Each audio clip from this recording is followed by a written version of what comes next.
Eerst hebben dan woonden we mal in Ontario. Te de gouden oude tijd, zei we eenmaal niet. En zo we woonden in Ontario en daar deden we eenmaal in de gym raten bij een van de scholen zum Volleyball spelen. En daar woont in de gym, daar we een spruch, en de spruch die zei dat volk is, wanneer die eenmaal opstaat, zoals wat die hand valt. En we zijn allemaal met zitten gebleven, wenn gleich den spruch, aber der spruch ist auch, da müssen wir wieder aufpassen, was wir mit tun, wenn wir ohne Jesus leben, dann können wir Lebenszeit abstehen, 1000-mal, und jetzt danach verloren. Und so ist modern so in den Jesselja war, wenn wir Jesus kennen. Das sagt in Sprüche 24, Vers 18, wenn ein Gerechter auch 7-mal fällt, steht er immer wieder ab. Aber der Gottlose ran sich in den Grund. Das ist die Geschichte von der Menschheit. Und das ist die Geschichte von der Bibel. Und was die Bibel uns beschreibt von der Menschheit. Na, wir fangen Verse noch an mit den neuen Botschaften. Wir gehen sozusagen drei am Anfang, vier Werke direkt an den Grund. Und das, wo Gott mit der Grund sind für alles, was wir tun, für uns Leben und wo wir uns Leben anchecken und all die Dinge. Von der wir denken an Fallen und Abstehen. Und Sinn und Radung. Weißt du, das ist die Geschichte von der Bibel. In 1. Mose, in den ersten 11 Kapitel, da haben wir 3 Geschichten von Fallen und Raden. Und wir wollen alle 3 ein bisschen checken von dir. Diese 3 Geschichten, das ist der Gordon Eden, Noah seine Sintflut, oder der Sintflut in Noah seine Zeit, und der Turm in Babel. Das passiert alle in den ersten 11 Kapitel von 1. Mose. Und so, Eden. 1. Mose 2,8, da sagt es das steht. Und Gott, der Herr, plant einen Garten im Osten an in Eden. Und Gott sah den Mensch, den er gemerkt hat, in den Garten. Na, weißt ihr, das Garten, das ist mehr als bloß ein Garten. Das ist der Stadt, wo Gott wohnt. Das ist der Stadt, wo Gott und der Mensch taub wohnen. Wir haben so eine Versen, als dat Gott ging Garten, als der Childwart ging und. Aber ich glaube, dort wir dort leben, was sie durchhanden. Und weißt ihr, Gott sah den Menschen in das Garten an und er sagt zu Adam und Eva, ihr sollen die Welt untun merken. Gott sein Plan wir, dass das Garten wie der Aunfank, und da sagt er den Menschen an, und so der Mensch sich wird vermehren, würden sie das Garten anbauen, bei der ganzen Welt das Garten wir. Dort wir Gott sein Plan, dort ist noch immer Gott sein Plan. Na, das ist ein großer Thema, ich habe nicht von alles reden von dir, aber das Garten Eden, da wir nicht bloß eine steht mit Bäumen, na, wir eine steht mit Bäumen, aber das ist viel gerateres Bild als dort. Und das wieder steht, wo Gott wohnt. Wie sein das wahrer ein von der Schrift. Ich rede einmal, dass die Bibel lehrt von Paradies nun Paradies. Und so ab ein in Offenbarung, und wenn wir da würden studieren, wir wollen von der nicht sagen, angehen, aber am ein von dieser Welt so zu sein, das war ein Garten, das war eine neue Erde, eine neue Himmel, und das war ein Wasserstrom, und das war der Lebensbaum, und das war ein Fruchtbaum, was Frucht und das Jahr durch, und die Blätter sind für die Heilung für die Menschen, das war der Thema zu lassen. Und so die Geschichte von der Menschheit fängt in den Garten an und hielt in den Garten ab so zu sein, geht in der Ewigkeit an, aber das ist immer Gott sein Plan gewesen.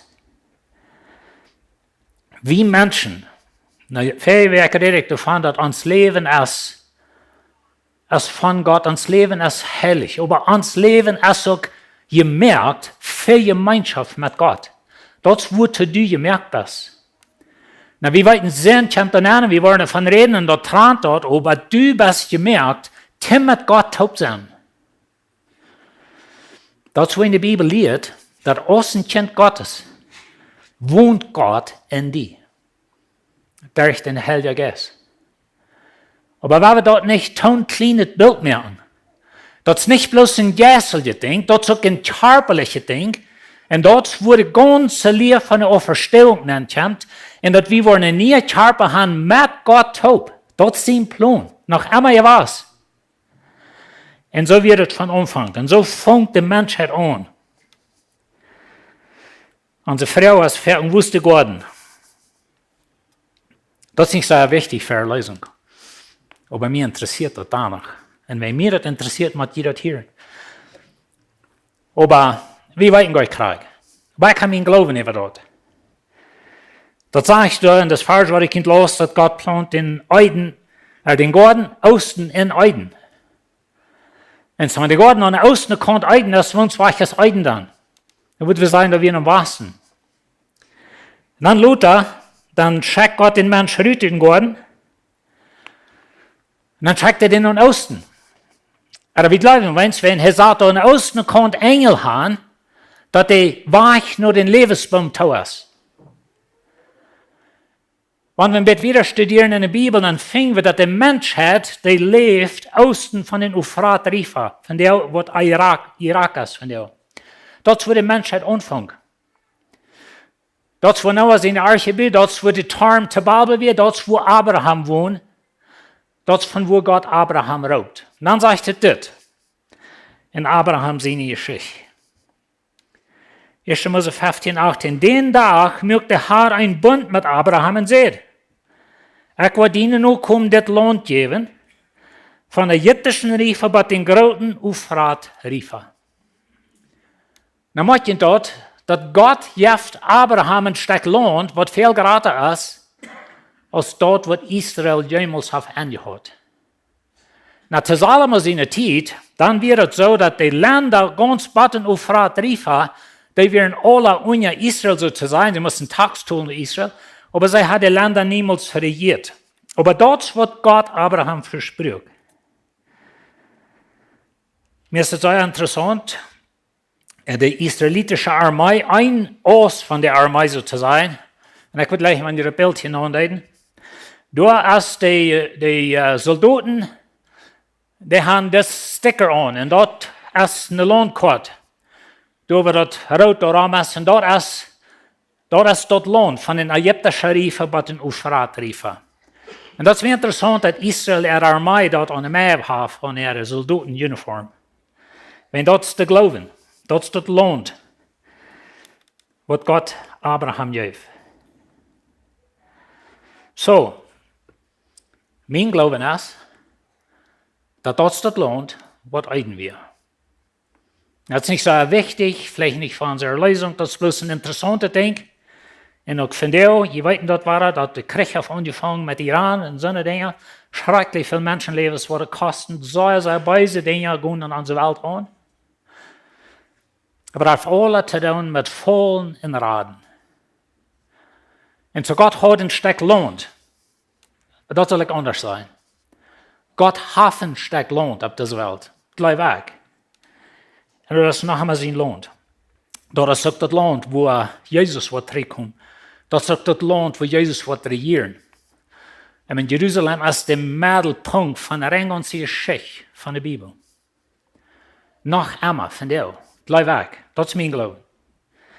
Und so ist es bloß interessant. Aber das ganze Thema von Fallen und Raden. Und so dann kommen wir, wenn wir gehen durch den Garten, dann fingen wir dabei mal eine Schlange, was da redet. Na, wisst ihr, das ist ein interessantes Thema, wenn das Ding, oder ein von den Dingen, wo die Welt uns Christen sagt, wir sind nicht ganz klug. Wenn wir bleiben an einer redenden Schlange. Damit ist ja ganz klar, dass das nicht wirklich passiert ist, so checkt die Welt dann an. Aber ich will das lesen für euch in 1. Mose 3, Vers 1 und wieder. Da sagt die Schlange, wir lassen uns irgendein anderes Wille Tier, was Gott der Herr gemerkt hat, und da seht zu der Früh, hat Gott wirklich gesagt, dass ihr von irgendeinem Baum nicht eten sollen. In der Früh seht zu der Schlange, wir dürfen von der Frucht von dem Baum im Garten eten. Aber Gott seht, ihr sollt nicht Frucht von dem Baum eten, der mitten im Garten steht. Die sollen du nicht von eten und den nicht einmal anscheren, sodass die nicht sterben. Aber die Schlange sagte dir früh, die wollen gar nicht sterben. Gott weiß, dass sobald als die davon eten, wollen die Uhren up sein. Und die wollen so Gott sein und weiten, was Gott in Schleich ist. So, wir haben hier eine redende Schlange. Diese Schlange ist viel mehr als bloß eine Schlange. Na, ich glaube erstens, dass wir nicht eine Schlange, so wie von der eine Schlange denken, was da bei jederem kriegt. Was haben wir Tier, das wir, aber wir eine ein Tier, oder eine Schlange, was ich hinein, so wir wollen dort gut brücken, wollen dort looten. Aber hänge diese Schlange. Du hast der Verführer für die ganze Welt. Den wird hier nicht abgenannt. Aber wenn wir wieder studieren in der Schrift, dann wird es klar, wer hier hänge diese Schlange ist. In Offenbarung 12, Vers 9, da sagt es das. Der große Dreck, so hier wird in den Dreck genannt, wordt uitgestaat, de oude slang, so das war das Wort Schlang, der die beizer Feind in Satan genannt wordt en de ganze Welt verleiht. Hij wordt met zijn engeltoppen ruut rauf op de Erde geschmeten. Maar dat is een interessante Vers, aber wat ik hier van der wil ruut hebben, is dat de zelfde slang, dezelfde dievel, dezelfde dreck, wat dort im Garten Eden weer, der ist wahrer door am Eng van deze Welt. Wenn Openbarung hier geht nicht um Eng. Und hier wordt die Schlange gerecht so zu sein. Und zu der Anfang von Leben, auf diese Erde, du hast die Feind. Na, in der Mitte von dieser Geschichte, haben wir diese Schlange. In Matthäus 4, Vers 3. Dann kam der Versieger, der Schlange, und sagt zu ihm, also zu Jesus, wenn du Gott sehen bist, dann gib diese Steine, dass die Brot wurden. Und so wir haben die Schlange im Garten, wir haben die in der Wüste, bei Jesus, wir haben die am Eng, und wir haben die von dir. Sinn und Radung. Das ist Gott seine Geschichte mit den Menschen. Na, weet je das, Feind, von wo kommt die? Ich habe noch nicht Zeit, um all die Versen lesen, wie leben, dass wir ein Engel, oder wir von Gott gemerkt. Wenn wir die ganze Schrift studieren, dann glaube ich, dass Gott hat eine Staub von Engel, like was die Engel nennt, die Bibel nennt das nicht so. Die Bibel nennt das Apostel oder Watchers oder so eine Dinge, aber weil wir die Engel nennen, aber das ist ein klares Engel, was Gott gemerkt hat, whatever Gewässer stehen in dieser Welt angestellt sind. Und so wir suchen auch. Bloß der Wort Stolzheit in Arm gefangen, sagt die Bibel. Und in Ezekiel wird es beschrieben, in Jesaja wird es beschrieben, dort wird beschrieben mit einem König, einmal von Tyrus und ein anderer König. Aber einer wird durchhängen, steht die Bibel. Und beter hängen diese Schlange, du hast mehr als bloß eine Schlange. Und das ist auch mit der Beschreibung von den Königs, das mehr als eine Beschreibung von einem irdischen König. Und so tun, haben wir von Gott gemerkt. Aber er fällt in Stolzheit an, weil er Gott stolz in seine Dinge. Die Bibel redet von das. Das ist ein Thema, wo Christen einmal sich überstriden. Aber eigentlich muss es sehr klar sein bei uns, dass der Teufel ist nicht Gott. Heißt nicht so ist Gott. Der Feind ist nicht allweitend, der ist nicht allwissend, der ist nicht allmächtig.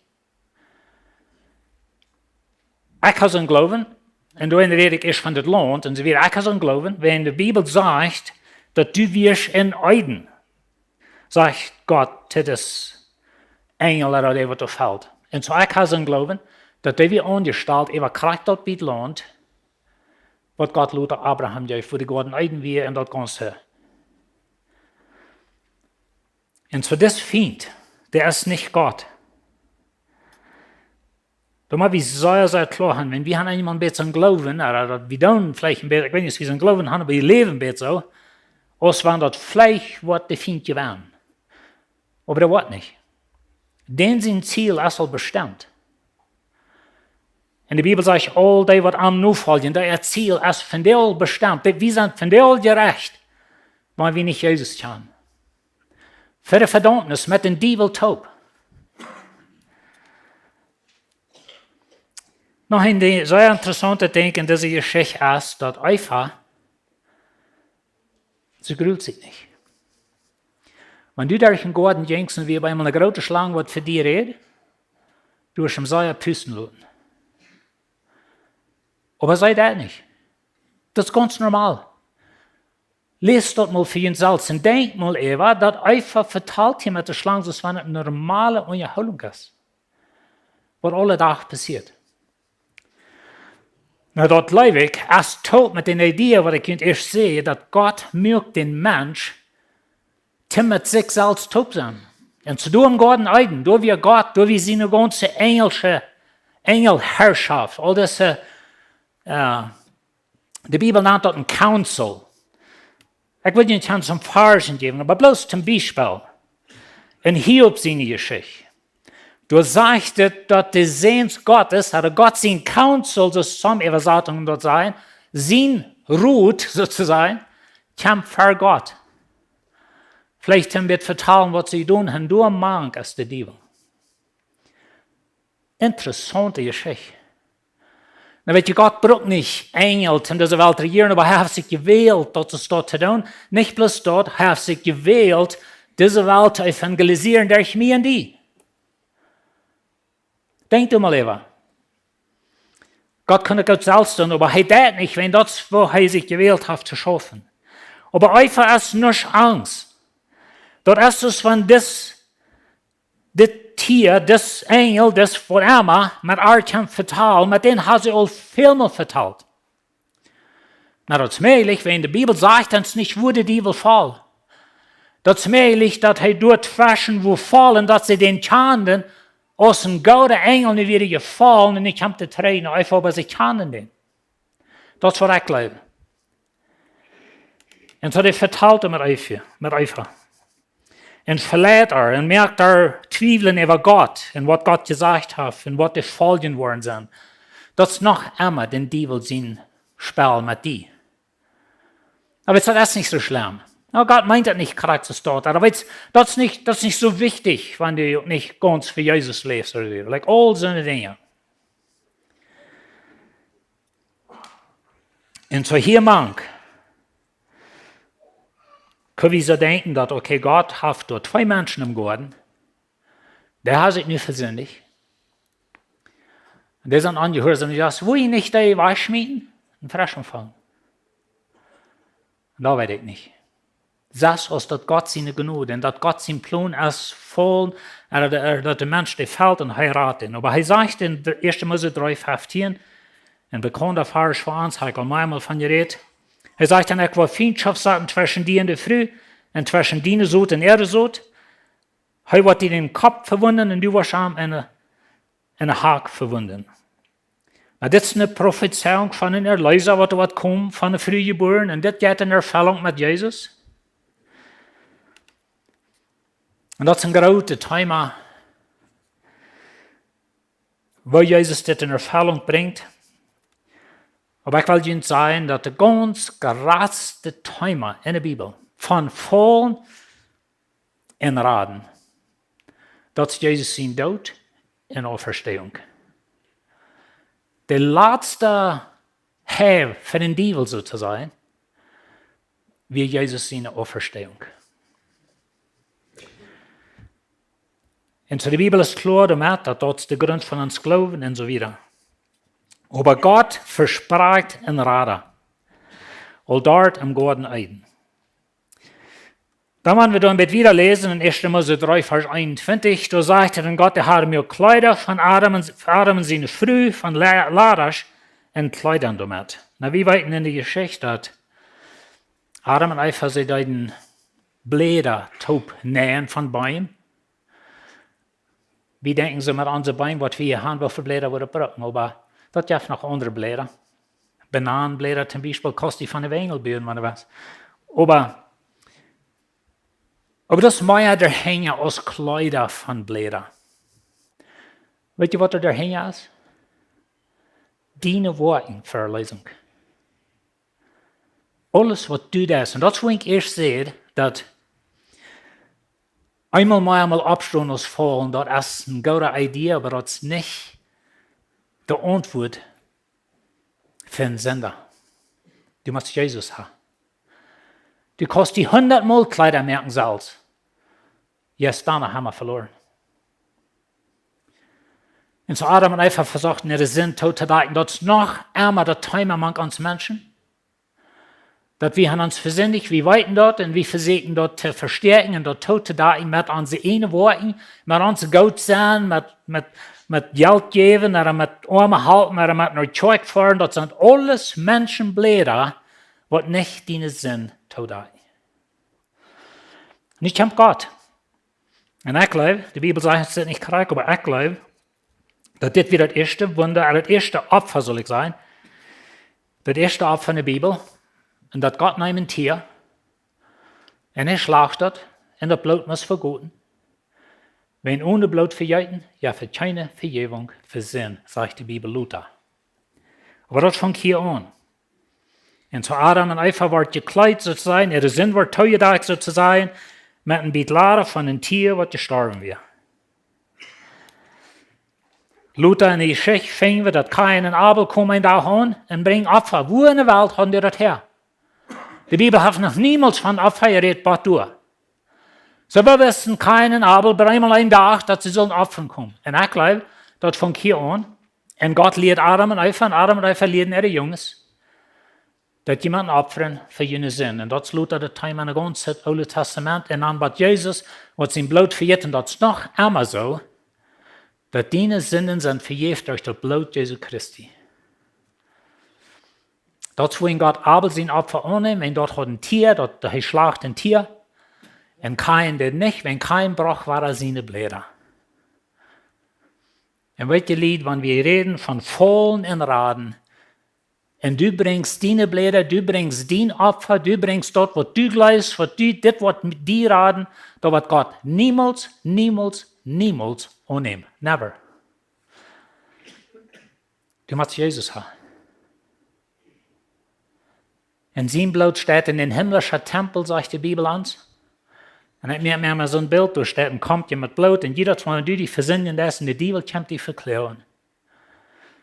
Dann sagt Jesus, mein Blut steht hier in der Sinn.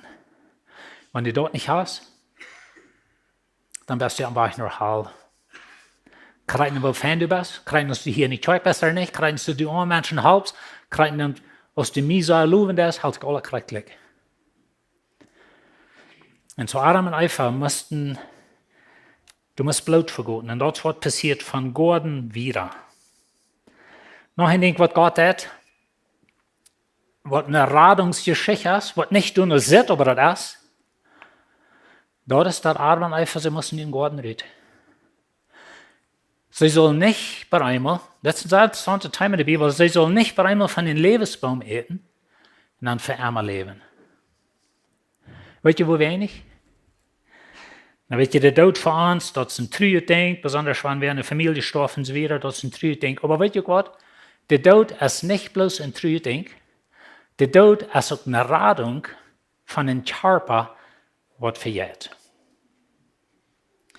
Und der Körper wird alle, Knien fangen weiter tun, und je weten, was es geht, die von uns, was dann mit alle sind. Die Jungen leben, was niemals passieren, aber I have news for you. Aber weißt du Gott, du brauchst nicht für ewig in das Körper leben. Und dort wie eine Radung von Gott, da Adam einfach nicht kann in den Lebensbaum gehen, zum durch eten und dann ewig leben in einem gefallenen Körper. Wenn Jesus wird kommen, er wird für die Sinn sterben, das Gott hier heute sagt, da wird einer kommen, wird den Teufel wird überwinden. Und der wird sterben, der wird abstehen von dort, und dort ist der Weg, was du jetzt. Wir wollen sterben, aber dann ist dann eine Auferstehung versprechen für uns, mit einem neuen Körper, ab einer neuen Erde, und wir sind drei, was du, wird mal alle Aunfank. Und so die Gordon Eiden, das ist eine Geschichte von Fallen und Raden. Und das ist Gottes Geschichte mit dir. Und weißt du was? Wenn du 7-mal fällst, als ein Kind Gottes, Nu reden wir von einem Kind Gottes und wir fallen einmal. Aber wir können immer wieder abstehen, because Jesus stand ab. Du hast keine Sinn, was Gott nicht verjährt. Du hast kein Handvoll von was du nicht kannst abstehen in Christus. Aber wenn wir nicht ohne Jesus einmal wieder versuchen abzustehen, einmal unsere Schau nochmal mit alle anschnüren, einmal ein Belt eine Tank und alle anholen und nochmal mehr Blätter bringen und mehr von uns eine wollen, da wird nichts tun. Wir brauchen Jesus. Und so die Schicht von Eiden, das ist eine Schicht von wo Gott will mit dem Menschen leben. Und ich glaube, Adam und Eva und Gott und seine Engel lebten alle taub in den Garten Eden. Aber dann mussten Adam und Eva berührt werden, Sinnen. Das ist die Trennung, das ist, was die Bibel nennt, Tod. Die sind tot in ihren Sinnen, sagt Paulus in Epheserbrief. Das hat mit Tod zu tun. Wir sind getrennt von Gott. Aber dann ist Jesus gekommen und er hat uns taub gebracht mit Gott. Und dann wird das Körper sterben. Und wir waren nie körperlich sind und waren körperlich mit Gott zu leben. Das ist das ganze Ziel. Das ist die Geschichte. Fallen in Raden. Der Flood, oder die Sintflut zu Noah seine Zeit, da zog ein großer Timek, wo nicht so davon reden, aber die Menschheit, der ist verdorben. Und ich glaube, das ist nicht bloß, dass sie sinnlich wären, so ist verdorben. Das ist ein interessanter Thema, ein bisschen controversial, würde wir sagen, in der Bibel. Aber ich glaube, dass die Menschheit, die DNA, können wir sagen, in Epheser rede ich von DNA und so Dinge, von wo wir geboren wurden, oder wo wir leben, in der Mutter liefen, all die Dinge. So, dort wir verdorben. Gott sein Mensch, die DNA von der Menschheit, wir verdorben. Und das, wohin Gott den muss von der Welt draufwaschen. Das zeigt du in der Geschichte, ein sehr interessantes Ding. Das zeigt von Noah, dass Noah wir vollkommen in seine Generation. Unsere Plottische Bibel sagt das nicht so klar, aber die Idee ist, dass Noah, wir sein DNA, er ist ein Mensch, wie ein voller Mensch. Er wird nicht vermischt mit dem Teufel seiner Sohn sozusagen. Und du braucht Gott Noah und er braucht 8 Menschen. Und so die Sintflut ist eine Geschichte von Verdorben, eine Geschichte von Sinn, aber auch eine Geschichte von Radung. Mit 8 Menschen frisch anfangen, was da nu rein werden. So eine interessante Geschichte. Nachdem, als Israel ist wir, dann darf Gott Israel gesetzen. Ich will den Tod und lese mal all die Gesetze. Weißt du, was ihr da empfängt? Du sollst nicht 2 Sorten Sod sein. Du sollst nicht 2 Sorten Zeichen haben. Du sollst sie nicht vermischen mit der Feldjahr um die. Weißt du, was das für eine Botschaft ist? Das ist die Sintflutbotschaft, wo der Sod vermischt wird mit einer anhältigen Sod sozusagen. Und so Gott lehrt sein Volk. Gott sagt euch bloß in den Himmel und fällt einmal ein Tag bei, weißt du, nicht 2 Sorten Sod, nicht 2 Sorten Zeichen, all die Dinge. Das ist nicht der Punkt. Weißt du, was der Punkt ist? Nicht vermischen mit dem Teufel seine Sod. Das ist ein ganzes Thema. In some Schriften glauben, dass das Gesetz wird actually dalle gegeben, wenn die Sintflut oder was dort passiert, als was im Garten Eden passiert. Aber hier ist unsere Botschaft, Lied. Hier ist unsere Botschaft. Gott sagt zu uns, du die nicht taub bist mit der Ungläubigen. Weißt du, was das für eine Botschaft ist? Das ist selbst ihr Thema. Du nicht vermischen mit dem Teufel seine Sod. Du die nicht taub bist mit dem Teufel sein Werk. Und wie sagen wir, du die nicht befrieden mit einer ungläubigen Person, wenn du gläubig bist. Aber das Thema ist weit gratis dort. Und das kann eine Erholung geben. Manche eine kleine Gruppe und so weiter. Aber wie dann Business mit einer unheiligen Welt, oder wo soll ja so wie taub gebaut? Das ist eine Frau. Was wir uns machen, Frauen. Na, wir leben in dieser Welt und wir tun hier Business und so weiter. Das meine ich, ich verstehen, dass das ein Sinn ist. Aber was tun wir mit dem Teufel sein Königreich und Gott sein Königreich, wo soll ja, haben wir das vermischt in uns Leben? Das ist eine Frau. Und dann das Tarnbuch in Babel. Da war ich bloß ein bisschen unscheren, aber du hast die Menschheit. Und Gott hat zu Noah gesagt, sie sollen nicht auf Erde verbreiten. Aber sie tun nicht, sie blieben da in den Valley außen von den Euphrat-Rief, als ich hier schon seht. Und dann waren sie sich einig, dass sie waren ein Tarm bauen. Na, das Tarm, das ist mehr als bloß ein Tarm. Und das ist mir interessant in der Bibel, dass die Gordon und die Sintflut zu Noah und das Tarm, das immer mehr dahin aus, was das Bild uns weist. Das ist Art Tarms, was die bauen. Ein Ziggurat. Das ist ein Tarm, was so stark wie ein Hecht hat. Weißt du, was wir? Ein Anbetungsaltar, ein Opferaltar für den Teufel. Das ist was wir. Alle wenn das in der Welt, wo sie diese Tarms gebaut haben, dort wir immer taub gebaut mit falscher Religion. Und so wie das in Babel, und das ist really der Anfang von allen falschen Religionen. Und dann kommt Gott am Anfang. Und er rät die Menschheit. Und das war so eine Geschichte, das ist noch verdorben, aber das ist in der Long Run ist eine Radung. Und das ist, er gibt in verschiedenen Sprachen. Und sie machen Futterei, Raumtragen in der Welt. Weißt du, was interessant ist? In Apostelgeschichte, Kapitel 2, da fängt die Kirche an, da kommt das Evangelium. Und da kommt der Heilige Geist. Und sie reden, die Sprachen von 14 verschiedenen Sprachen wurden abgenannt. Weißt du, was die Sprachen sind?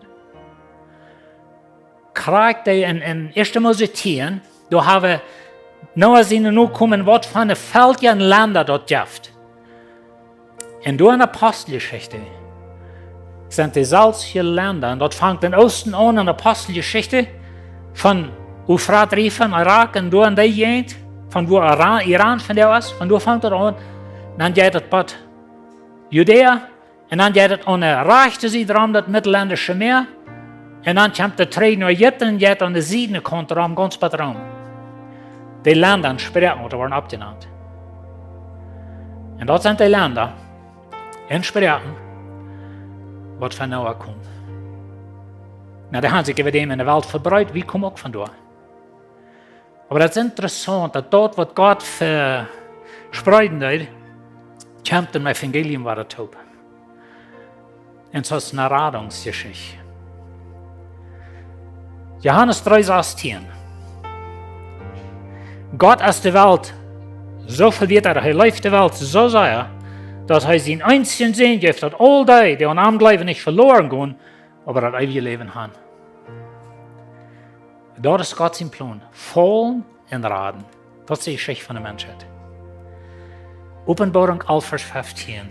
Die 7 Engel bloßen in Trompeten, dann werden im Himmel laute Stimmen, die sehen, nu haben uns Herr und sein Christus die Herrschaft über die ganze Welt von den Chinesen genommen und wollen von Ewigkeit zu Ewigkeit regieren. Das ist, wo wir hingehen. Vom Paradies nach Paradies. Wir eignen diese Botschaft Paradies, verloren und versprochen. Wir haben nicht abgegeben, Lied. Wir leben in einer bösen Welt und da wird nun noch was passiert dort mit Israel Stets und Iran bekriegen und so weiter. Dort geht alle nun ein. Ich habe dann einmal gesagt, ich wollte noch einmal sagen, der ganz gefährlichste Zeit ohne Jesus leben, das kriegt nicht. Das kriegt nicht. Ich will im Paradies sein, weißt du nicht? Ich will mit Gott war top leben. Was immer da meinen, was immer die Welt wird sein, was immer mein Körper, nie ein Körper, aber das Ziel ist, wir wollen mit Gott top leben für Ewigkeit. Amen. Die Geschichte von der Bibel ist voll in Raden. Ich will an der Raden der Seite sein. Gut, Freunde, dass ihr abstehen. Wir wollen noch ein Lied singen und ziemlich schon vorher Dankeschön für den Wut. Dankeschön für das du immer wieder Raden ist. So vielmal, dass wir gefallen, aber die Rat sind immer wieder. Dankeschön für Jesus und Dankeschön für den Blut. Amen.